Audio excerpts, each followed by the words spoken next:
കടുകിട്ട് വറുത്തൊരു കടക്കണ്ണ് മടിച്ചെന്നെ കുടിക്കിട്ട് വലിക്കല്ലേ മിടിക്ക് പെണ്ണെ. നമുക്കൊരു പെണ്ണിനെ പറ്റി പറയുന്നത്. തിരിച്ചിട്ടും മറിച്ചിട്ടും കുടിച്ചിട്ടും ഹരിച്ചിട്ടും കുളിപ്പിച്ച് കിടത്തല്ലേ കുടുക്കപ്പെണ്ണെ. ഞാൻ നല്ലൊരു എഡിറ്ററാണ്, എഡിറ്റിംഗ് ഞാൻ പഠിച്ചിട്ടുണ്ട്, ക്യാമറമാനാണ്, അത് എനിക്കറിയാവുന്നതാണ്. സിനിമയിലെ മിക്കവാറും എല്ലാ മേഖലകളും ഞാൻ പഠിച്ചിട്ടുള്ള ആൾ തന്നെയാണ്. അതിൻ്റെ ഒരു പ്രത്യേക ഭാഗത്ത് ഞാൻ പറഞ്ഞു, മോളെ ആ ഭാഗത്ത് പാടുമ്പോൾ നിനക്ക് കണ്ണീന്ന് വെള്ളം വരണം, ഭയങ്കര ഒരു ഫീലിങ്സ് ഉണ്ടാവണമെന്ന് പറഞ്ഞു. മഴവില്ലിൻ നീലിമ കണ്ണിൽ, മഴവില്ലിൻ ചോണിമ ചുണ്ടിൽ, മഴവില്ലിൻ. അദ്ദേഹത്തിന് ഏറ്റവും വലിയ അത്ഭുതം എന്താണെന്ന് വെച്ചാൽ സൈക്കിള്. ഈ രണ്ട് വീലിൽ അതെങ്ങനെ പോകുന്നു, പുള്ളിക്ക് ഇങ്ങനെ ആകാംക്ഷയോടെ പുള്ളി എപ്പോഴും ഇങ്ങനെ അത് കണ്ടു നോക്കി. എല്ലാ മനുഷ്യരും തമ്മിൽ നെറ്റ്വർക്ക് ഉണ്ട്, നമുക്ക് കാണാത്ത നെറ്റ്വർക്കാണ്. ഇപ്പോൾ വൈഫൈ എന്നൊക്കെ പറഞ്ഞ പോലെ ഇങ്ങനെ എല്ലാവരും നമ്മളിങ്ങനെ ഈ എട്ടിയാലി വല പോലെ ഇങ്ങനെ ഇതുണ്ട്. നമ്മുടെ കൂട്ടുകാരെല്ലാവരും നമ്മളോടൊപ്പം നിൽക്കണം എന്തുകൊണ്ടാണ്, നമ്മളവർക്ക് ഹാപ്പിനെസ് കൊടുത്താലേ ഉണ്ടാവുള്ളൂ. പണ്ടത്തെ ഒരു പാട്ടില്ലേ, കരയുമ്പോൾ കൂടെ കരയാൻ നിന്നിഴൽ മാത്രം വരും.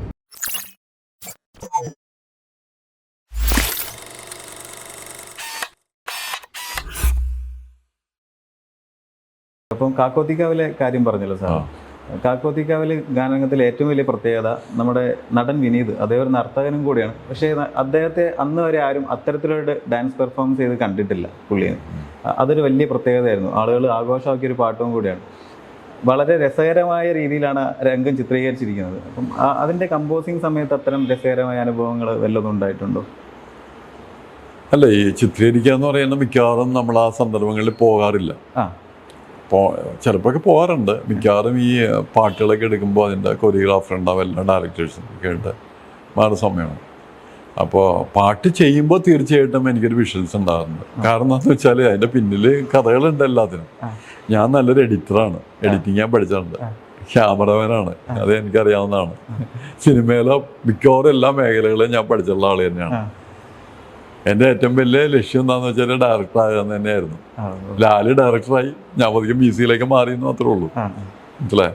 അതായത് സിനിമയിലുള്ളത് ഗുണം എന്താണെന്ന് വെച്ചാൽ എല്ലാ കലകളും ചേർന്ന, എല്ലാ കലകളെന്ന് പറയുമ്പോൾ നമ്മൾക്ക് അറിയാവുന്ന കലകൾ അല്ലേ, ഇനിയും ചിലപ്പോൾ പുതിയ ഒക്കെ വരാം, സംഭവിക്കാം. എല്ലാം കൂടി ചേരുന്ന ഒരു ഇതാണ്, മാധ്യമമാണ് സിനിമ എന്ന് പറയുന്നത്. അപ്പോൾ അതിൽ ഏതാണ്ട് എല്ലാ കാര്യങ്ങളുള്ളപ്പോൾ അതെല്ലാം കൂടി ചെയ്യാൻ ഭയങ്കരമായിട്ട് ആഗ്രഹം ഉണ്ടാവുമല്ലോ തീർച്ചയായിട്ടും.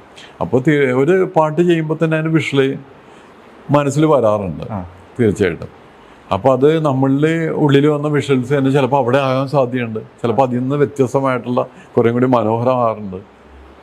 അതൊക്കെ അങ്ങനെയൊക്കെ സംഭവിക്കും, അത് തന്നെയൊക്കെ വരാറുണ്ട്. അതായത് ഒരു പാട്ട് പാടിക്കൊണ്ടിരിക്കുന്ന സമയത്ത് സുജാ ചേച്ചിയുടെ മോളാണ് പാടുന്നത്, അതിൻ്റെ ഒരു അടിപൊളി പാട്ടാണ്.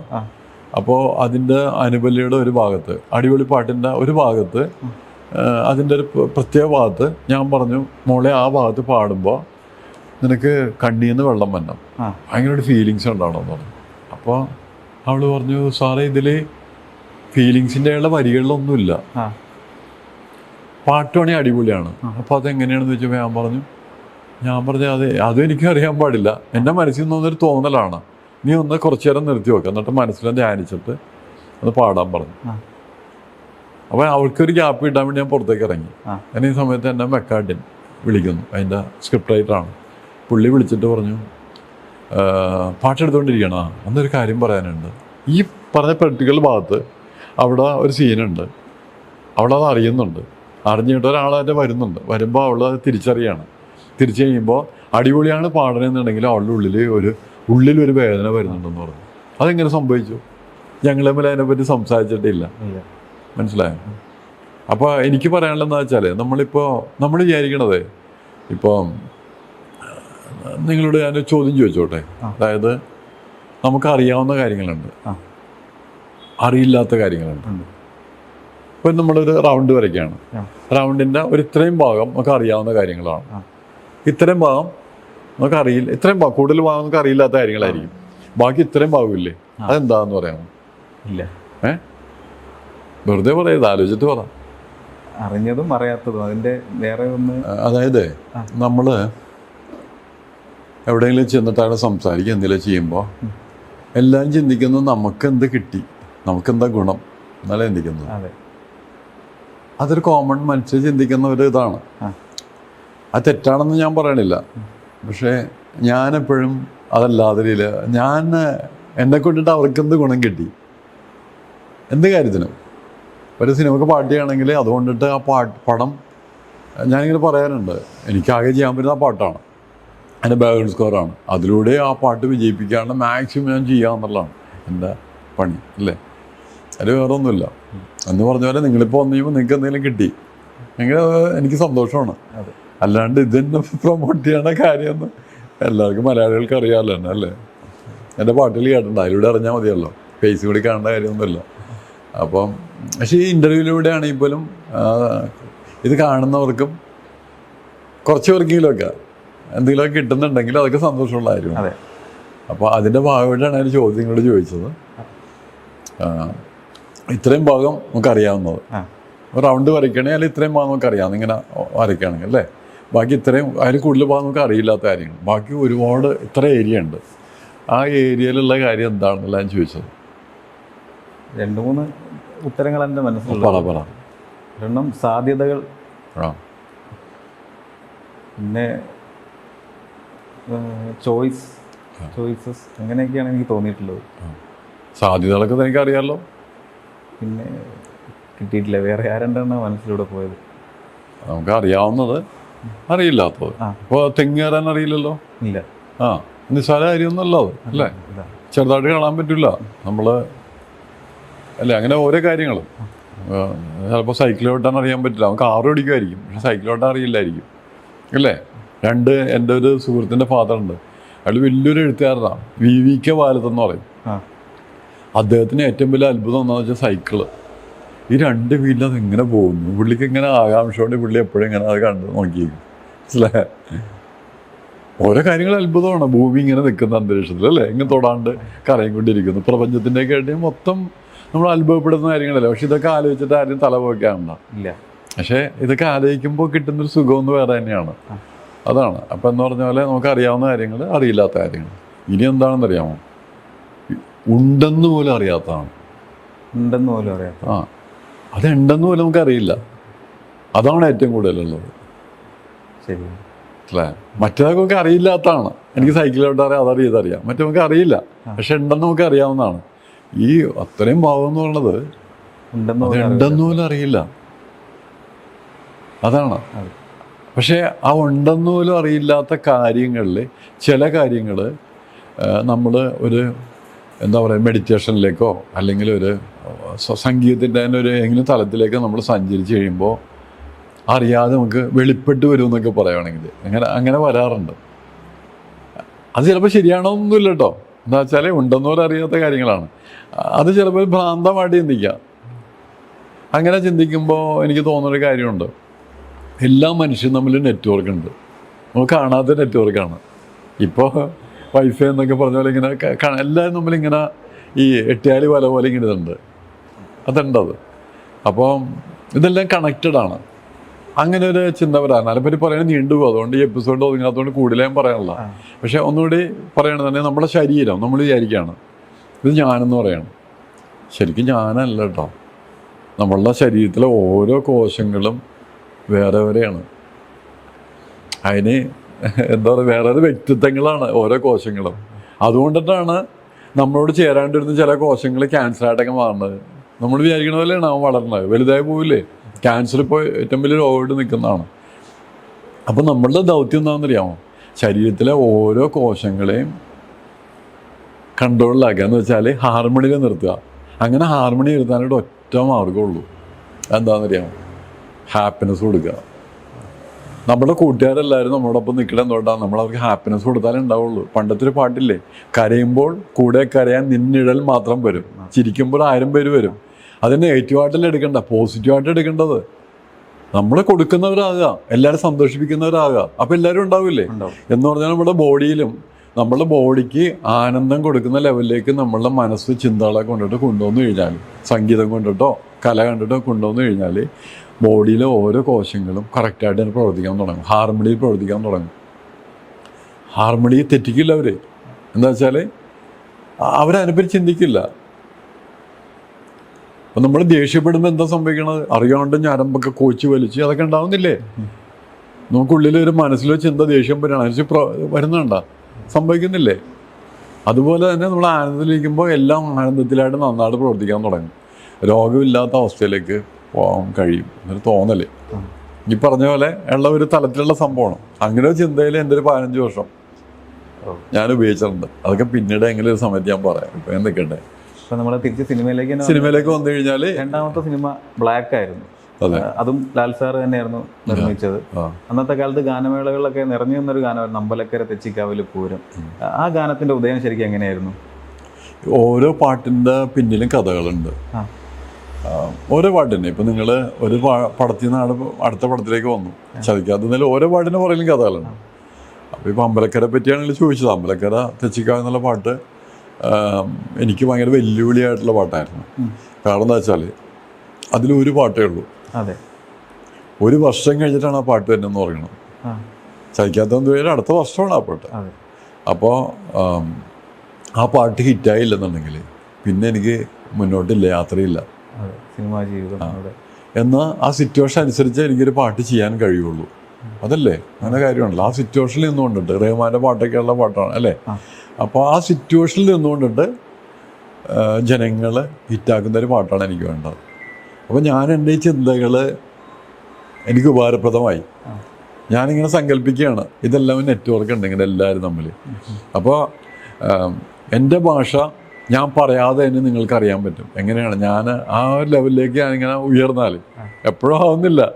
അതിനോടും ശ്രമിച്ച് കഴിഞ്ഞിട്ട് ഇങ്ങനെ നിഷ്കളങ്കമായുള്ള ലെവലിലേക്ക് എത്തിക്കഴിയുമ്പോൾ എന്ത് സംഭവിക്കണമെന്ന് വെച്ചാൽ ഞാൻ ആ ചെയ്യുന്ന ട്യൂണില്ലേ നിങ്ങളിലായിട്ട് മാറണം. അതാണ് ഞാൻ ചിന്തിച്ചത്. എൻ്റെ പാട്ടായിരുന്നു അത് ഓരോരുത്തരുടെ പാട്ടായിട്ട് മാറണം. അപ്പോൾ എന്താണെന്ന് വെച്ചാൽ ഒരാൾ എന്നെ തെറ്റു പറയാൻ പറ്റില്ല. അടിപൊളി പാട്ട് ഇഷ്ടമില്ലാത്ത ആളുകൾ പോലും അതിലെന്തോ ഉണ്ടെന്നൊക്കെ തോന്നിയിട്ട് അതിങ്ങനെ അറിയാണ്ട് മൂളിപ്പോവും. അത് ചിലപ്പോൾ അതിനെ കുറ്റം പറയുമായിരിക്കും. ആരും പറയും മറ്റേ എൻ്റെ ചെല്ലത്താമര പോലെ ആയില്ല എന്നൊക്കെ പറയുമായിരിക്കും. പക്ഷേ ഈ പറഞ്ഞ അറിയാണ്ട് ടോയ്ലറ്റിൽ പോയി വെള്ളം ഒഴിക്കുമ്പോൾ അമ്പലക്കര അവിടെ പാടിപ്പോവും. എന്താണെന്ന് വെച്ചാൽ അവൻ്റെ ഉള്ളിലുള്ളതാണത്. അതുകൊണ്ടിട്ടാണ് അതാണ്. അപ്പോൾ ഒരു പാട്ട് ഞാൻ നമ്മളുടെ ലിറിക്സിസ്റ്റോട് എല്ലാവരും പറഞ്ഞൊരു കാര്യമാണ്. ഞാൻ ട്യൂൺ ചെയ്തു, അതിനുശേഷം ലിറിക്സ് എഴുതണം. ലിറിക്സ് എഴുതുമ്പോൾ അത് അയാളുടെ പാട്ടായിട്ട് മാറണം. മൂന്നാമത് പാട്ടുകാരൻ പാടുമ്പോൾ അയാളുടെ പാട്ടാണ്. അടുത്തെന്താണ് പ്രേക്ഷകരിലേക്ക് എത്തിക്കഴിഞ്ഞാൽ അവരുടെ പാട്ടായിട്ട് മാറണം. പിന്നെ എനിക്കത് മാറ്റാനേ പറ്റില്ല. ഇപ്പം എൻ്റെ കെൽപ്പിൽ എന്നുള്ള പാട്ട് ഞാൻ ട്യൂണെന്ന് മാറ്റി ചെയ്ത് കഴിഞ്ഞാൽ ആളുകൾക്ക് ഇഷ്ടപ്പെടും. അവരെ മനസ്സിലതാ കിടക്കുന്നത്. അതാണ്. ഇപ്പോൾ മൂന്നാമത്തെ സിനിമയും മമ്മൂക്ക ലാൽ സാർ കൂട്ടിയിട്ട് തൊമ്മനും മക്കളും. ശരിക്കും ഷാഫി സാറായിട്ടുള്ള ഒരു ബന്ധം ദൃഢമാവുന്ന അവിടെ നിന്നായിരുന്നു? അല്ല, ബന്ധം ദൃഢമാന്ന് വെച്ചാൽ ആരായിട്ട് അങ്ങനെ ബന്ധം ദൃഢമൊന്നും ആയിട്ടുണ്ടോ എനിക്കറിയാൻ പാടില്ല. അത് അവർ പറയേണ്ട കാര്യമാണ്. എൻ്റെ മനസ്സിൽ ദൃഢമാകുന്ന സമയത്ത് അദ്ദേഹത്തിന് ഉണ്ടാവണമെന്നില്ല. നമ്മൾ ഈ പലരും പ്രണയിക്കില്ലേ, ഒരു പെണ്ണിനെ പ്രണയിച്ചെന്ന് വെച്ചിട്ട് അവളിങ്ങനെ ഉണ്ടാവണമെന്നില്ല എന്ന് പറഞ്ഞ പോലെ തന്നെയാണ് എല്ലാ കാര്യങ്ങളും. മനസ്സിലായോ? ആ സിനിമയിലൊരു വ്യത്യസ്തമായിട്ടുള്ള സാറ് ചെയ്തതിൽ നിന്ന് വ്യത്യസ്തമായിട്ടൊരു പാട്ട്, അതുവരെ ചെയ്തതിൽ നിന്ന് വ്യത്യസ്തമായിട്ടൊരു പാട്ടായിരുന്നു പുണ്യവാൻ ഇസഹാക്കിനുണ്ടായി 2 മക്കൾ എന്ന് പറഞ്ഞിട്ടുള്ള. അപ്പം എങ്ങനെയായിരുന്നു ആ ഗാനം ചിട്ടപ്പെടുത്തിയിരുന്നത്? അല്ല, ഞാൻ പറഞ്ഞല്ലോ, അതായത് നേരത്തെ പറഞ്ഞ കാര്യം തന്നെയാണ്. ഇപ്പോഴും ഞാൻ അത് തന്നെയാണ് ആവർത്തിച്ചുകൊണ്ടിരിക്കുന്നത്. എൻ്റെ പാട്ടല്ല, ജനങ്ങളുടെ പാട്ടാണ്. എന്നാൽ അവർക്ക് എന്തെങ്കിലും കിട്ടണം, അവർക്ക് ആ പാട്ടിലൂടെ ഒരു മനസ്സിന് സുഖം അല്ലേ, അങ്ങനെ മാറണം. അവർ അറിയാണ്ടൊക്കെ മൂളിപ്പോണ ഒരവസ്ഥയിലേക്ക് വരണം. അങ്ങനെ വരണമെന്നുണ്ടെങ്കിൽ ഞാൻ അത്രത്തോളം നിഷ്കളങ്കനാണ്. പലരും ചോദിച്ചിട്ടുണ്ട് നിങ്ങൾ ഭയങ്കര പാവമാണ്, ഇങ്ങനെയൊക്കെ ചെയ്യാം, ഇങ്ങനെയൊക്കെ നിന്ന് കഴിഞ്ഞാൽ ശരിയാവും എന്നൊക്കെ പല ചോദിക്കുന്നവരുണ്ട്. പക്ഷെ ഞാനങ്ങനെ ആയിട്ടല്ല. അതായാലാണ് എന്തിലൊക്കെ സാധിക്കുള്ളൂ. നമ്മൾ അതല്ലാതെയൊക്കെ വെറുതെ ഇങ്ങനെ കുറച്ച് നാളത്തേക്ക് നിൽക്കും എന്നല്ലാണ്ട് ഞാനിപ്പോൾ ഒരു 10-15 വർഷത്തോളം കഴിഞ്ഞിട്ടാണ് ഞാനിപ്പോൾ രണ്ടാമത് ഇപ്പോൾ ഇനി നിറയെ പടങ്ങളാണ് ചെയ്യുന്നുണ്ട്. പല പടങ്ങൾക്ക് ഇപ്പോൾ ഞാൻ സൈൻ ചെയ്ത് കഴിഞ്ഞു. അത് ചെയ്യാണ്ട് ഞാനിരിക്കുകയായിരുന്നു. അപ്പോൾ ഇത്രയും കഴിഞ്ഞിട്ട് പോലും നിങ്ങൾ എൻ്റെ അടുത്ത് വരാനും അല്ലെങ്കിൽ പലപ്പോഴും ഫേസ്ബുക്കിൽ അതൊക്കെ പലരും ഇങ്ങനെ മെസ്സേജ് നിറയെ കാണാം. സാറ് എവിടെ പോയി എന്നാവോ, ഇന്നൊരാളുണ്ടായിരുന്നു, കുറേ പാട്ടുകൾ തന്നു, പുള്ളി എവിടെ പോയി എന്നൊക്കെ ചോദിക്കുന്നത് എന്താണെന്ന് വെച്ചാൽ ഇപ്പോഴും അതിന് ജീവനുള്ളതുകൊണ്ടിട്ടാണ്. അല്ലെങ്കിൽ ക്ലാസ് മിസ് കഴിഞ്ഞിട്ട് എത്ര വർഷം കേട്ടാ, എത്ര വർഷമായി ഇപ്പോൾ? 2005 എത്ര വർഷമായില്ലേ. എന്നിട്ട് ഇപ്പോൾ ആളുകളെല്ലാം കാറ്റാടത്തണലേക്ക് ഇപ്പോഴും പാടിക്കുന്നുണ്ടെങ്കിൽ, ആഘോഷിക്കുന്നുണ്ടെങ്കിൽ അത് എൻ്റെ കഴിവാണെന്ന് പറയാൻ പറ്റില്ല. അത് നിഷ്കളങ്കമായ മനസ്സിൻ്റെ ഉടമകളായിക്കഴിഞ്ഞാൽ നമ്മൾ ഈശ്വരൻ എന്നുള്ള സങ്കല്പം ഉണ്ടല്ലോ, എന്താണ് യേശു എന്നല്ലേ അള്ളാഹു ആർത്തത്തിലല്ലേ ഞാൻ പറയണത്, അതിലേക്ക് നമ്മൾ മാറുകയാണ്. അങ്ങനെ വരുമ്പോൾ അത് ജനകീയമാവും, ജനങ്ങൾക്ക് ഇഷ്ടപ്പെടും. അപ്പം അതിനുശേഷം വരുന്നൊരു സിനിമ എന്ന് പറഞ്ഞാൽ ഇൻഡസ്ട്രി ഹിറ്റ് ആയിട്ടുള്ള സിനിമയാണ് രാജമാണിക്യം. അതെ അതെ. അതിലെ പാട്ടുകളും പാട്ടും അതിലെ ഒറ്റ പാട്ടും ആ സിനിമ പോലെ തന്നെ വലിയ ഹിറ്റായിരുന്നു. പാണ്ടിമേളം പാട്ടും. ശരിക്കും അത്തരത്തിലുള്ള അടിച്ചുപൊളി ഗാനങ്ങളൊക്കെ നമ്മളന്ന് ആ സമയത്ത് കേട്ടിട്ടുള്ളത് NG ശ്രീകുമാർ സാറിന്റെ ശബ്ദത്തിലൂടെ ആയിരുന്നു അതുവരെ കേട്ടുപോകുന്നു. അവിടുന്ന് അത് മാറിയിട്ട് പ്രദീപ് എന്നൊരു പുതിയ ആളെ കൊണ്ടുവരാൻ എങ്ങനെയായിരുന്നു? ഞാനെപ്പോഴേ ഇതുവരെയായിട്ട് ഞാനത് ശ്രദ്ധിക്കാറുണ്ട്. ഒരു പാട്ട് ചെയ്യണ സമയത്ത് അതിന് ആപ്റ്റായുള്ളൊരു വോയിസ് ഇന്നായിരിക്കും നമുക്ക് തോന്നാറുണ്ട്. അപ്പോൾ നമ്മൾ കേട്ടിട്ടുള്ള വോയിസിൽ എടുക്കാൻ പറ്റുള്ളൂ. ഇപ്പോൾ ഒരു സ്ഥലത്തൊരു BGM വായിക്കണം, അത് നിലവിലുള്ള ഗിറ്റാർ, വയലിൻ, ഫ്ലൂട്ട്, അങ്ങനെ കുറേ ഇൻസ്ട്രുമെൻ്റ് ഉണ്ടല്ലോ. ആയിരിക്കണം ഇൻസ്ട്രുമെൻ്റ്, അല്ലെങ്കിൽ ഇൻസ്ട്രുമെൻറ്റിൽ ഉപയോഗിക്കാൻ പറ്റുള്ളൂ, ഇല്ലാത്ത പറ്റില്ലല്ലോ. അത് തന്നെ വോയിസ് അങ്ങനെയല്ലേ പറ്റുള്ളൂ. അപ്പോൾ അമ്പ്രക്കര എന്നുള്ള പാട്ട് കേട്ട് കഴിഞ്ഞപ്പോൾ പ്രദീപിൻ്റെ വോയിസ് എനിക്ക് അറിയാവുന്ന, അപ്പോൾ അതിന് കറക്റ്റാണെന്ന് എനിക്ക് തോന്നി. അപ്പോൾ അത് തീർച്ചയായിട്ടും അങ്ങനെ 100% കറക്റ്റ് ആവുന്ന പാട്ടുകൾ നമ്മൾ വെക്കുമ്പോൾ ആരും അതിനെ എതിർത്തൊന്നും പറയില്ല, ഓക്കെ എന്ന് പറയും. അതാണ് കാര്യം. അതിൽ സത്യസന്ധതയുണ്ട്, അതുകൊണ്ടിട്ടാണ് അത് കറക്റ്റാണ്. പക്ഷേ പ്രദീപ് പോലും അറിയാത്ത ഒരുപാട് കാര്യമുണ്ട്. ഈ പാട്ട് ഞാൻ ഇവനെ കൊണ്ട് പാടിക്കുന്നു എന്നൊക്കെ അറിഞ്ഞപ്പോൾ ആദ്യം ഞാൻ ഇവനോട് പറഞ്ഞില്ല, പാടിക്കുകയാണ്. പക്ഷെ ഇവനെ ഉദ്ദേശത്തെ പാടിക്കണം. എപ്പോഴും ട്രാക്ക് പാടിക്കുമ്പോൾ ഒരു പ്രാവശ്യം പാടിച്ചിട്ട് പറഞ്ഞു വിടും. ഇതവനെ പെർഫെക്റ്റായിട്ട് പാടിച്ചുകൊണ്ടിരിക്കുകയാണ്. കുറേ സമയമൊക്കെ എടുത്ത് പാടിച്ചപ്പോൾ അങ്ങനെ പാടിപ്പിക്കാറില്ല. ഞാൻ എൻ്റെ മനസ്സിൽ ഇവനെ ഒറിജിനലാക്കിയാണല്ലോ. പക്ഷെ ഇത് മടുത്തറിഞ്ഞിട്ട് ഇവൻ്റെ അടുത്ത സുഹൃത്തുക്കളായുള്ള പലരും എന്നെ വിളിച്ചിട്ട് എന്തിനോടും ആ പാട്ട് നശിപ്പിക്കണമെന്നൊക്കെ പറഞ്ഞ ആൾക്കാരുണ്ട്. കാരണം എന്താണെന്ന് വെച്ചാൽ അത് അവർക്ക് സഹിക്കാൻ പറ്റാഞ്ഞിട്ടാണ്. അവൻ മെമിക്രിയൊക്കെ പാടി അടക്കുന്ന ഒരു പാട്ടുകാരനാണ്, അവൻ എന്തിനാണെന്നൊക്കെ പറഞ്ഞിട്ട് ഇങ്ങനെ പറഞ്ഞ ആൾക്കാരുണ്ട്. അത് ഞാൻ നെഗറ്റീവായിട്ട് എടുക്കുന്നില്ല. അതായത് മനുഷ്യനെപ്പോഴും കുറേ ഇതുണ്ട്, അസൂയ അതും ഇതൊക്കെ ഇങ്ങനെ ഉണ്ടാവും. അതിനെ ഒരു നെഗറ്റീവായിട്ടല്ല, ഞാനൊന്നും നെഗറ്റീവായിട്ടല്ല കാണുന്നത്. എൻ്റെ ഫാദർ പറഞ്ഞൊരു കാര്യമുണ്ട്, എനിക്ക് സ്വർഗത്തിലൊന്നും പോകണ്ട മരിച്ചതിന് ശേഷം. സ്വർഗം ഭയങ്കര ബോറാണ്, അവിടെ പരദൂഷണമില്ല, അസൂയയില്ല, അതില്ല ഇതില്ല, അങ്ങനത്തെ ഒരു സ്ഥലത്താണ് അല്ലേ. അപ്പോൾ ഇതൊക്കെ മനുഷ്യന് വേണം. പക്ഷേ നമ്മൾ അതല്ലാത്ത ഒരു മനുഷ്യന് ആയിരിക്കണം. അതാണ് ആ രസമുള്ളത്. അല്ലെങ്കിൽ എന്ത് രസമുള്ളത്? സിനിമ കഥ ഉണ്ടാക്കാൻ പറ്റുമോ? അല്ലേ? എന്തിനും കഥ ഉണ്ടാക്കാൻ പറ്റും. ഒരു വില്ലൻ ഉണ്ടാവും, ഒരു ഇങ്ങനെയൊക്കെ വരുമ്പോഴാണ് നമുക്ക് രസമാവുന്നത്. ഇത് നന്മ മാത്രം, ഇത് നന്മ മാത്രം, ഇത് കംപ്ലീറ്റ് പുണ്യാളന്മാര് അല്ലേ. അങ്ങനത്തെ ഒരു സംഭവം രസം ഉണ്ടാവില്ല സ്വർഗത്തിൽ എന്ന് പുള്ളി പറയാണ്ട്. പുള്ളി ഭയങ്കര ഹ്യൂമറായിട്ട് സംസാരിക്കുന്ന ആളാണ്. പുള്ളി പറഞ്ഞൊരു കാര്യമുണ്ട്, അത് പിന്നെ പറയാം. പിന്നെ അടുത്ത സിനിമ വളരെ വ്യത്യസ്തമായിട്ടുള്ളൊരു സിനിമയായിരുന്നു വാസ്തവം. ഒരുപാട് പുരസ്കാരങ്ങളൊക്കെ കിട്ടിയൊരു സിനിമയായിരുന്നു. അതുവരെ ചെയ്തിരുന്ന മസാല സിനിമകളായിരുന്നു, എൻ്റർടൈനറുകളായിരുന്നു. അതിന് വ്യത്യസ്തമായിട്ട് സിനിമ ചെയ്യുമ്പം അതിൽ ഇന്നും പുതുമ നഷ്ടപ്പെടാത്ത പാട്ടുകളാണ്. നാദ നീ വരുമ്പോൾ, അരപ്പവൻ പൊന്നു കണ്ട്, അരയിലൊരു ഏലസ്. അപ്പം ഈ മസാല സിനിമകളിൽ നിന്ന് മാറിയിട്ട് അത്തരത്തിലൊരു സിനിമയിലേക്ക് വരുമ്പം പ്രധാനമായിട്ട് തോന്നിയ വ്യത്യാസം എന്തായിരുന്നു? അത് ഈ നമ്മളൊരു പടത്തിൻ്റെ വർക്കിന് ഇരിക്കുമ്പോഴേ അതിൻ്റെ ഏറ്റവും പ്രധാനപ്പെട്ട ആളെന്ന ഡയറക്ടറാണ്. അപ്പോൾ അവരെ മനസ്സിലുള്ള ചില കാര്യങ്ങൾ അവർ പറയാറുണ്ട്, പങ്കുവെക്കാറുണ്ട്. അപ്പോൾ അതിലെ ഡയറക്ടർ, ഞാൻ പറയുന്നത് ഏറ്റവും ബുദ്ധിമാനായ ഡയറക്ടറാണെന്ന് വേണമെങ്കിൽ പറയാം, പത്മകുമാർ. പുള്ളി എൻ്റെ അടുത്ത് പറഞ്ഞു, എനിക്ക് വേണ്ടത് മെഗാ ഹിറ്റ പാട്ടല്ല വേണ്ടത്, നല്ല പാട്ടുകളാണ് വേണ്ടതെന്ന്. അപ്പോൾ തന്നെ എനിക്കൊരു കാര്യം കൂടി മനസ്സിലായി, അദ്ദേഹത്തിന് മലയാളികളെ അറിയാം, നല്ല പാട്ടുകൾ ആൾക്കാരെടുക്കും, നല്ല സിനിമകൾ എടുക്കും എന്ന് പുള്ളിക്ക് അറിയാം. മനസ്സിലായി? പലപ്പോഴും ഇതൊന്നും അറിയാതിരുന്നിട്ടല്ല എല്ലാവരും ഈ മസാലപ്പടം നിങ്ങൾ ചെറുതാക്കി പറയരുത്. അങ്ങനെ ചെയ്യേണ്ടി വരുന്നത് എന്തുകൊണ്ടാണെന്ന് അറിയാമോ? അവരിൽ നിന്ന് അതാണ് ആൾക്കാർ പ്രതീക്ഷിക്കുന്നത്. അതുകൊണ്ടിട്ടാണ് അവരത് മാറിയിട്ടൊരു പടം ചെയ്ത് കഴിഞ്ഞാൽ, ഇപ്പോൾ സിദ്ദിഖ് ലാലൊക്കെ ആദ്യത്തെ രാംജി റാവ് സ്പിങ് ചെയ്തു അല്ലേ. പിന്നെ അടുത്തെന്തായിരുന്നു? അടുത്തത് ഹരിഹർ നഗർ ആണെന്ന് തോന്നുന്നു. അപ്പോൾ അങ്ങനെ ഒരുപാട് അവരിൽ നിന്ന് കോമഡി എല്ലാം അവർ പ്രതീക്ഷിക്കേണ്ട ആളുകൾ അതിനുവേണ്ടി തിയേറ്ററിൽ കയറുന്നത്. നിങ്ങൾ ഒരു സ്ഥലത്ത് ചെന്നിട്ട് ഐസ്ക്രീം വേണമെന്ന് പറയുന്നത്, അതുകൊണ്ട് പായസം തന്നെ നിങ്ങൾക്ക് ഇഷ്ടപ്പെടുമോ? ഇഷ്ടപ്പെടില്ല. ചൂട്, തണുപ്പ് എല്ലാം വേണം, എന്നാലും ഐസ്ക്രീം അല്ലേ. രജനീകാന്ത് എന്നൊക്കെ നമ്മൾ പ്രതീക്ഷിക്കുന്ന രജനീകാന്ത് അങ്ങനെ ഒരു സംഭവം ഉണ്ട്. അതിലവർ വരും. അപ്പോൾ അങ്ങനെ ഒരു കാര്യമുണ്ട്. അപ്പോൾ ഇദ്ദേഹം പറഞ്ഞിരിക്കുന്നത് നല്ല പാട്ടുകൾ വേണമെന്ന് പറഞ്ഞു. അപ്പോൾ അയാൾ ബുദ്ധിമാനാണെന്ന് പറയാൻ കാര്യം എന്താണെന്നറിയാമോ?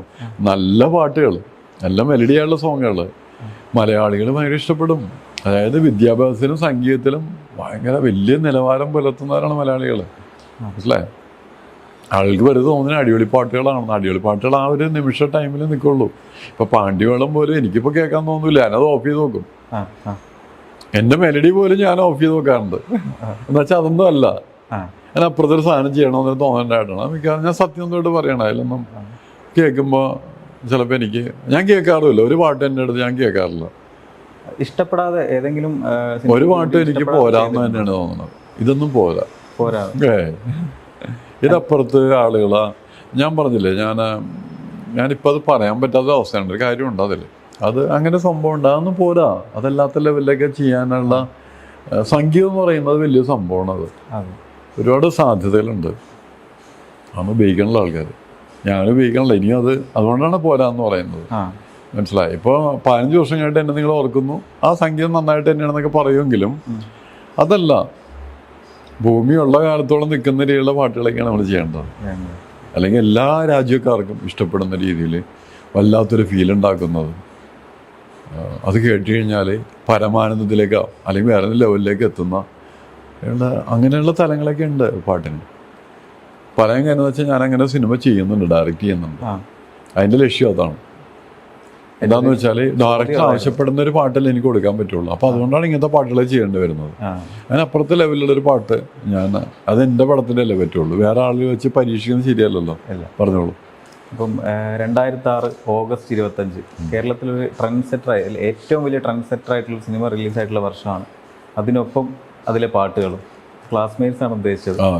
അപ്പോൾ അത് എൻ്റെ കൽബിൽ മൂളാത്ത മലയാളികൾ ഉണ്ടാവില്ല എന്ന് തന്നെ പറയാം. ഇപ്പം നമ്മളെ മലയാള സിനിമയിലെ ട്രെൻഡ് സെറ്റർ ഗാനങ്ങൾ എടുത്തു കഴിഞ്ഞാൽ ആദ്യം 5 എന്തായാലും എക്കാലത്തും എൻ്റെ കൽബിന്. അത് ശരിയാണെങ്കിൽ ഞാൻ പറഞ്ഞില്ലേ, നമ്മളെപ്പോഴും എവിടെയാണ് നമ്മൾ ആഗ്രഹിക്കുന്നത് അനുസരിച്ച്. ഒരാൾ IAS ആകാൻ ആഗ്രഹിക്കുന്ന ഒരാൾ, അയാൾ ഒരു ക്ലർക്കായി കഴിഞ്ഞാൽ എല്ലാവരും പറയും, ഓ നീ രക്ഷപ്പെട്ടാ, ഗവൺമെൻറ് ഉദ്യോഗമാണ്, നീ രക്ഷപ്പെട്ട്, നല്ല ശമ്പളം എന്നൊക്കെ പറയും. പക്ഷെ അവൻ ആഗ്രഹിച്ച അതൊന്നുമല്ല, അല്ലേ? അപ്പം നമ്മൾ ആഗ്രഹം അനുസരിച്ചിട്ടാണ്, അല്ലെങ്കിൽ ലക്ഷ്യം അനുസരിച്ചിട്ടാണ് അതിൻ്റെ ഇത് വരുന്നത്. നിങ്ങൾ ഭയങ്കര സംഭവം എന്നൊക്കെ പറയുമ്പോഴും എനിക്കതൊന്നും പോരാ. എൻ്റെ കൽബിൽ ഇഷ്ടമില്ലാത്ത ഒരാളുണ്ടായിരുന്നു സാറ് പറഞ്ഞു കേട്ടിട്ടുണ്ട്. അത് എനിക്കും ഇഷ്ടമല്ലല്ലോ. പാട്ട് ഹിറ്റ് ആവില്ല എന്നൊക്കെ ആ സമയത്ത് ഞാൻ ഇഷ്ടമല്ലെന്ന് പറയുമ്പോഴും ഒരു കാര്യമുണ്ട്, ആ സിറ്റുവേഷനെ ചേരുന്നതാണ്. അതിൽ നടത്തി മാറ്റാൻ പറ്റില്ല എൻ്റെ കൽബിൽ. അതാണ് കാര്യം. അതാണ് നമുക്ക് വേണ്ടത്, അല്ലേ? അത് നടത്തി മാറ്റാം. അത് വേണം. നമ്മളൊരു വീടുണ്ടാക്കി, നമ്മൾ ഏറ്റവും ഇഷ്ടപ്പെട്ട രീതിയിൽ ഉണ്ടാക്കിയാണ്, അതിൽ നിന്ന് ഒരു സംഭവം നടത്തി മാറ്റാൻ പറ്റില്ല.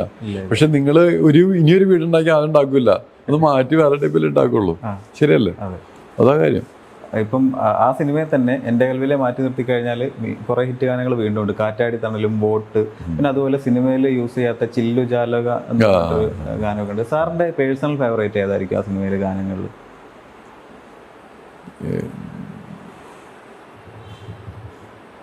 എല്ലാ കുട്ടികളെയും ഒരുപാട് ഇഷ്ടമായിരിക്കും. അതാണ് ഇത് ഒരുപാട് നമ്മൾ കേട്ട് ചില കാര്യങ്ങളാണ്.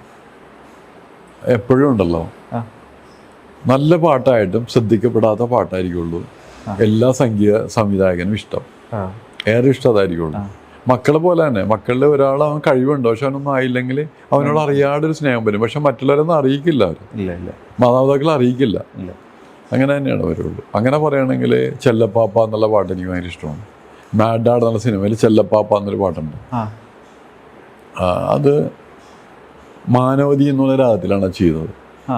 അപ്പോൾ അതിൽ നമ്മുടെ ജയേന്ദ്രനും സുജാതയും പാടിയത്. അവർ പാടിയപ്പോൾ അവർ പറഞ്ഞു, ഞങ്ങൾ ഈ രാഗത്തിൽ ഒരു പാട്ട് പാടിയിട്ടില്ല, കേട്ടിട്ടില്ല എന്ന് പറഞ്ഞു. അപ്പോൾ അതൊരു എന്നെ സംബന്ധിച്ചിടത്തോളം ഒരു മ്യൂസീഷ്യൻ എന്നുള്ളതിൽ ഒരു സന്തോഷം ഉണ്ടാവും. അങ്ങനെ പാട്ട് നമ്മൾ ചെയ്തു. അപ്പോൾ അത് എനിക്ക് വളരെ ഏറെ ഇഷ്ടപ്പെട്ടൊരു പാട്ടാണ്. പക്ഷെ അത് ചാനലിലോ ഒന്നിലൊന്നും അത് വന്ന് കണ്ടില്ല അധികം. അതാണ് സംഭവം. ഇപ്പോൾ നമ്മൾ ഗൂഗിളിൽ പോയിട്ട് സെർച്ച് കഴിഞ്ഞാൽ മറ്റുള്ള പാട്ടൊക്കെ പെട്ടെന്ന് വന്നതാണ്, ഈ പാട്ട് വരുന്നില്ല. അങ്ങനെ ഈ ക്ലാസ്മേറ്റ്സിലെ പറഞ്ഞപ്പോൾ മഞ്ചരി പറഞ്ഞു കേട്ടിട്ടുണ്ട്, ആ സിനിമയിലെ ഹിറ്റായ ഗാനങ്ങളെക്കാൾ പുള്ളിക്കാരിക്ക് ഏറ്റവും ഇഷ്ടപ്പെട്ട ഗാനമാണ് ചില്ലു ജാലക. ചില്ലു ജാലക. അത് ചില്ലു ജാലക ചെയ്യുന്നത് ശരത്ത് എഴുതിയ വരികളാണത്. അപ്പോൾ എനിക്കത് വളരെ മനോഹരമായ വരികളാണെന്ന് തോന്നി. എന്ന് മാത്രമല്ല, അത് ക്ലാസ്മേറ്റ്സിന് വേണ്ടി ചെയ്തതാണ്. പടത്തിലില്ലെന്നറിയാം. ഞാനത് ചെയ്യുന്നു. ഒരു പുതിയൊരു പ്രോഗ്രാമിനെ കൊണ്ടാണ് ആ പ്രോഗ്രാം വരെ ചെയ്യിച്ചത്. അവനപ്പോൾ ഒരുപാട് വർക്കുകളൊക്കെ അവന് കിട്ടി, രക്ഷപ്പെട്ടെന്നാണ് വിചാരിക്കുന്നത്. ഇപ്പൊ നമ്മളെ വിനീത് ശ്രീനിവാസൻ ഈയിടെ പറഞ്ഞു കേട്ടിട്ടുണ്ട്, ഹൃദയം എന്ന് പറഞ്ഞ സിനിമയിലെ പാട്ടുകളെല്ലാം അത്രയും വലിയ ട്രെൻഡ് സെറ്റർ ആവണം എന്ന് ഉദ്ദേശിച്ചുകൊണ്ട് ചെയ്തതാണ്. പക്ഷേ വർഷങ്ങൾക്ക് ശേഷം എന്ന് പറഞ്ഞ സിനിമയിലേക്ക് വരുമ്പം സിനിമയോട് ചേർന്ന് നിൽക്കുന്ന ഗാനങ്ങൾ വേണമെന്ന് മാത്രമേ ചിന്തിച്ചിട്ടുള്ളൂ. അത്തരത്തിൽ ക്ലാസ്മേറ്റ്സ് ഒരുക്കുമ്പം ലാൽ ജോസിന് നിർബന്ധമായിരുന്നു ഇതെല്ലാം ട്രെൻഡ് സെറ്റർ ആയിരിക്കണം ഈ ഗാനങ്ങളെല്ലാം ഒന്ന്. അല്ല, ഒരാളും എൻ്റെ അടുത്ത് അങ്ങനെ പറഞ്ഞിട്ടില്ല എന്ന് പറയാൻ പറ്റില്ല. മറ്റേ വാസ്തവത്തിൽ അദ്ദേഹം പറഞ്ഞു ഇതിൽ നല്ല പാട്ടുകളായ മതി, ഹിറ്റാണ്ടെന്നൊക്കെ പറഞ്ഞു. മറ്റൊരു ഹിറ്റായ അങ്ങനെ ആ വാക്കുകളൊന്നും ഉപയോഗിക്കാറൊന്നുമില്ല. കാരണം എന്താണെന്ന് വെച്ചാൽ എപ്പോഴും എല്ലാ ചിത്രങ്ങൾക്കും ആദ്യത്തെ പടം വൻ ഹിറ്റായ കൊണ്ടിട്ട് തന്നെ ആയിരിക്കും അത്. ആരും തന്നെ എൻ്റെ അടുത്ത് ആരും ഇരുന്നും പറയില്ല ഞാൻ ചെയ്യണം. എനിക്ക് രണ്ടാമതൊരു പാട്ട് ചെയ്യാൻ പറ്റാറില്ല. ഒരു സിറ്റുവേഷൻ പറയുന്നു, ഒരു ട്യൂൺ കേൾപ്പിക്കുമ്പോൾ തന്നെ അവർ ഓക്കെയാണ്. അലക്സ് പോളല്ലേ ചെയ്യണത്, ഹിറ്റാണല്ലോ, നിങ്ങളെ വിശ്വസിച്ചിട്ടല്ലേ എന്നുള്ള രീതിയാണ്. ക്ലാസ്മേറ്റ്സിലും അങ്ങനെ തന്നെയാണ്. നമ്മളെ വിശ്വസിച്ച് ഏൽപ്പിച്ചിരിക്കുകയാണ്, നമ്മളത് ചെയ്യുന്നു, അത് ഹിറ്റാവുന്നു, അങ്ങനെയാണ് പോയിട്ടുള്ളത്. അതിൻ്റെ ഉത്തരവാദിത്തം അതുകൊണ്ടാണ് മ്യൂസിക് ഡയറക്ടർ എന്നാണ് പറയുന്നത്. അല്ലാണ്ട് അല്ലേ, അയാൾ തീരുമാനിക്കണം. ഒരു മ്യൂസിക് ഡയറക്ടറിന് അതിൽ വേണ്ട എന്താണെന്ന് തീരുമാനിക്കാനുള്ള കഴിവുണ്ടാവണം. അത് തീർച്ചയായിട്ടും ആ സിറ്റുവേഷനായിട്ട് ചേർന്ന് നിൽക്കുന്ന ആയാലല്ലേ പറ്റുള്ളൂ. അപ്പൊ അതുകൊണ്ടിട്ട് ഇതുവരെയായിട്ട് തെറ്റിയിട്ടില്ല. നാളത്തെ കാര്യം അങ്ങനെ തന്നെ ആകട്ടെ, ഈശ്വര സഹായിക്കട്ടെ. സാറ് ഭാഗമായ സിനിമകളിൽ അന്ന് ആ ഒരു പീക്ക് ടൈമിൽ നിൽക്കുമ്പോൾ ഒരുപാട് വിമർശനങ്ങൾ ആദ്യം കേട്ട് പിന്നെ ആളുകൾ ആഘോഷമാക്കിയ സിനിമയിലെ കുറച്ച് ഗാനങ്ങളുണ്ട്. തുറപ്പില്ല, നമ്മുടെ പിടിയാന പിടിയാന, അഴക്കടൽ, പിന്നെ അതുപോലെ അഫ്സല് പാടി അതിലെ ടൈറ്റിൽ സോങ് ഒക്കെ. ആദ്യം ആളുകളൊക്കെ ഇത് എന്ത് പാട്ടാന്നൊക്കെ ചോദിച്ച സമയത്ത് കുറച്ച് പ്രായമുള്ള ആളുകളൊക്കെ വിമർശിച്ചിട്ട് പിന്നെ ഏറ്റെടുത്ത പാട്ടുകളായിരുന്നു. അതെന്താ കാര്യം എന്ന് വെച്ചാൽ ഞാൻ നേരത്തെ പറഞ്ഞല്ലോ, സിറ്റുവേഷൻ ഇണങ്ങിയ പാട്ടുകൾ നമുക്ക് വേണ്ടത് എന്ന് വെച്ചിട്ട് നമ്മളൊരിക്കലും സംഗീതത്തിൻ്റെ എന്താ പറയുന്നത് അതിൻ്റെ ഒരു പവർ ഉപയോഗിച്ചിട്ട് തന്നെ എല്ലാം ചെയ്യാറ്. അത് അവർക്ക് മനസ്സിലാതിരിക്കുന്നതുകൊണ്ടാണ്. അപ്പോൾ ഈ നിങ്ങൾ പറഞ്ഞു നന്നായി. എൻ്റെ ജീവിതത്തിൽ കാര്യമുണ്ടായി. ഞാനൊരു സത്യസന്ധമായിട്ട് സംസാരിക്കുന്ന പലരും ഉണ്ട് കേട്ടോ. അതുപോലെ തന്നെ ഒരാൾ എൻ്റെ കാറിന് കൈ കാണിക്കുന്നു, അയാളെ ലിഫ്റ്റ് കയറ്റി അത് കയറി കഴിഞ്ഞപ്പോൾ അയാൾ പറഞ്ഞു, സാറേ നല്ല പാട്ട് ചെയ്യണ ആളല്ലേ, ഈ പിടിയാനോ പോലത്തെ പാട്ടൊക്കെ എന്തിനാണ് സാറേ ചെയ്യണമെന്ന് ചോദിച്ചു. അപ്പോൾ ഞാൻ അയാളോട് ചോദിച്ചു, നിങ്ങൾ അച്ഛനങ്ങാത്ത വീട് സിനിമ ഉണ്ടാന്ന് ചോദിച്ചു. കണ്ടിട്ടില്ല, അതിൽ ഒഴുകുക പുഴ പോലെ എല്ലാം മെലഡി അയാൾ നല്ല പാട്ടുകൾ, അയാൾ ഉദ്ദേശിക്കുന്നത് നല്ല അതൊക്കെയാണ്. അപ്പോൾ തുറപ്പില്ല കണ്ടു, അത് ഞാൻ 4 ദിവസം കണ്ടു തിയേറ്ററിൽ. മറ്റേ കണ്ടുമില്ല. ഈ ഒരു പുസ്തകമാണ് ആളുകളെ അങ്ങനത്തെ പടങ്ങൾ ചെയ്യാനായിട്ട് പ്രേരിപ്പിക്കുന്ന ഒരു ഘടകം. പക്ഷെ ഞാൻ പറയണത് അതൊന്നുമല്ല, അതിൽ വേറൊരു സംഗതിയാണ് ഒളിച്ചിരിപ്പുണ്ട്. ശരിക്കും അത് പറഞ്ഞു കൊടുക്കാൻ പാടില്ലായിരിക്കും, എങ്കിലും പറഞ്ഞുതരാം. എന്താ വെച്ചാൽ നമ്മളെപ്പോഴും ജീവിച്ചിരിക്കില്ല, അടുത്ത ദിവസം മറഞ്ഞു പോവില്ലേ. പുതിയ പിള്ളേരൊക്കെ ചെയ്യുമ്പോൾ ഒക്കെ ചിന്തിക്കണമല്ല. ആ പാട്ട് എടുത്ത് നോക്കാം. അതിൻ്റെ ട്യൂൺ എങ്ങനെയാണ്? പിടിയാന പിടിയാന, അത് രാരീരോടെന്ന് പാടി നോക്കി. രാരീരോ രാരീരോ രാരീരോ രാരീരോ രാരി രാരീരോ രാരി രാരീരോ അല്ലേ? രാരീരോ രാരീരോ രാരീരോ രാരീരോ അല്ലേ? അതെ അതെ. അപ്പം എന്താണത്? അതിലത് താരാട്ടുണ്ട്. അതിൽ കൊണ്ട് പിടിയാന പിടിയാന നോക്കിയപ്പോൾ അതിന് വേറെ ഫീൽ ഉണ്ടാവുകയാണ്. മനസ്സിലായോ? അതായത് നിങ്ങളൊരു നല്ല മനുഷ്യനാണ്, നിങ്ങൾ നല്ല വാക്കുകളും പറയും, തെറിയും പറയും നിങ്ങൾ ദേഷ്യം വരുമ്പോൾ. അപ്പൊ തെറി പറയുമ്പോൾ നിങ്ങൾ തന്നെയാണ് അല്ലേ? പക്ഷെ നിങ്ങളെപ്പോഴും നിൽക്കുകയാണ് എന്ന് പറഞ്ഞ പോലെ തന്നെ അതിലിത് കിടപ്പുണ്ട്. അത് തിരിച്ചറിയാൻ പറ്റാത്ത ആളുകളാണ് പാടാം. അവരെ ഞാൻ വിമർശിക്കണമെന്നില്ല കേട്ടോ, അങ്ങനെയൊക്കെ പറയണം നമ്മുടെ അടുത്ത്.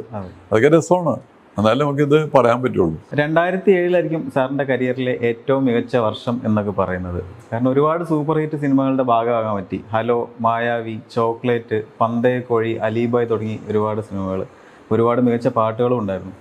അപ്പം ഹലോയിലോട്ട് തന്നെ ആദ്യം വരാം. റാഫി മെക്കാട്ടിൻ്റെ കൂടെ രണ്ടാമതൊരു ഒത്തൊരുമിച്ചൊരു സിനിമ കൂടിയായിരുന്നു ഹലോ. എങ്ങനെയായിരുന്നു ഹലോയിലേക്കുള്ള സാറിൻ്റെ കടന്നുവരവ്? എപ്പോഴും നമ്മൾ പാട്ട് ഹിറ്റും സംഭവമൊക്കെ ആകുമ്പോഴാണ് നമ്മളെ ആൾക്കാർ പിന്നെ സംഭവിച്ചുകൊണ്ടിരിക്കുന്നത്. ദൈവം സഹായിച്ച് എല്ലാ പാട്ടും ഞാൻ നേരത്തെ പറഞ്ഞില്ലേ, നമ്മളുടെ കാൽക്കുലേഷൻസ് കറക്റ്റായിട്ട് വരുന്നുണ്ട്. അങ്ങനെ വന്നപ്പോൾ അത് ഹിറ്റാവുന്നു. ഹലോൻ്റെ പടം വരുന്നു. പിന്നെ പലരും എന്നോട് ചോദിക്കാറുണ്ട്, നിങ്ങളെല്ലാം ഈ സൂപ്പർ സ്റ്റാർസിൻ്റെ പടമാണ് ചെയ്യണത്, അല്ലാത്ത ചെയ്യാത്തതെന്താണെന്ന് ചോദിക്കുന്നുണ്ട്. അത് ആരും നമ്മൾ സമീപിച്ചിട്ടില്ല എന്നുള്ളതാണ്. അവരാലോചിക്കുമ്പോൾ തന്നെ അയ്യോ അലക്സ് പോലത്തേക്ക് പോകാൻ പറ്റില്ല, ഇപ്പോൾ അതുകൊണ്ട് വരില്ല. അത് മാത്രം പുള്ളി ചെയ്യൂല എന്നൊക്കെയാണ് വിചാരിക്കുകയാണ്. ഞാൻ പറഞ്ഞിട്ടൊന്നും എല്ലാവരോടും, മനസ്സിലായോ? ഞാനങ്ങനെ ചെറുത് വലുത് അങ്ങനെ ചിന്തിക്കാറൊന്നുമില്ല, സത്യം എന്നിട്ട് പറയുകയാണെങ്കിൽ. അപ്പോൾ എല്ലാത്തിലും ഗൗരവം കൊടുത്ത് തന്നെ ചെയ്യുള്ളൂ. ആ.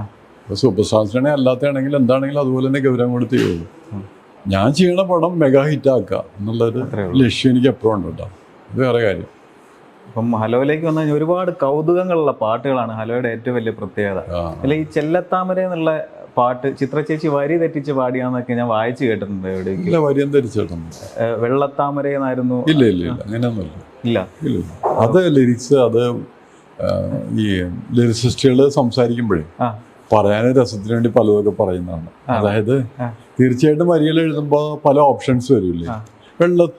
വെള്ളത്താമര പറഞ്ഞിടുമ്പോൾ കുഴപ്പമൊന്നുമില്ലല്ലോ. അപ്പോൾ പിന്നീട് ചെല്ലാണ് നല്ലതെന്ന് ചെല്ല സെലക്ട് ചെയ്യും, അത്രേ ഉള്ളൂ. അപ്പോൾ ആ ഘട്ടത്തിൽ അങ്ങനെ വന്നതായിരിക്കുള്ളൂ. അല്ലാണ്ട് ചിത്ര ചേച്ചിക്ക് പാടാൻ കൊടുത്തത് ചെല്ലത്താമര തന്നെയായിരുന്നു. അത്രേ ഉള്ളൂ. ചിലപ്പോൾ ആ പാടുന്ന സമയത്തായിരിക്കുള്ളൂ ഒന്ന് കറക്റ്റ് ചെയ്യണമെന്ന് പറഞ്ഞിട്ട് വിളിച്ചു പറയും, പാടും. പാടിക്കഴിഞ്ഞാൽ പിന്നെ മാറ്റേണ്ട വരാറില്ല. അപ്പോൾ അതുവരെ സമയമുണ്ടല്ലോ, കറക്ഷൻ വരും. അതെല്ലാ പടങ്ങൾക്കും അത് വേണ്ടി വരും. അതുപോലെ മഴവില്ലിൻ എന്ന് പറഞ്ഞ പാട്ട്, ആ ഗാനത്തിന്റെ എല്ലാ ലൈൻസും തുടങ്ങുന്ന മഴ വെച്ചിട്ടാണ്. ഭയങ്കര കൗതുകമായിരുന്നു. ഈ മഴ വിട്ടു എന്നുള്ള പാട്ട് സത്യത്തില് മഴവില്ലിൻ നീലിമ മഴവില്ലിൻ നീലിമ കണ്ണിൽ ആ പാട്ട് സത്യത്തില് ആ പടത്തിന് വേണ്ടി ചെയ്തതല്ല. വരികള്, ട്യൂണല്ല, വരികൾ.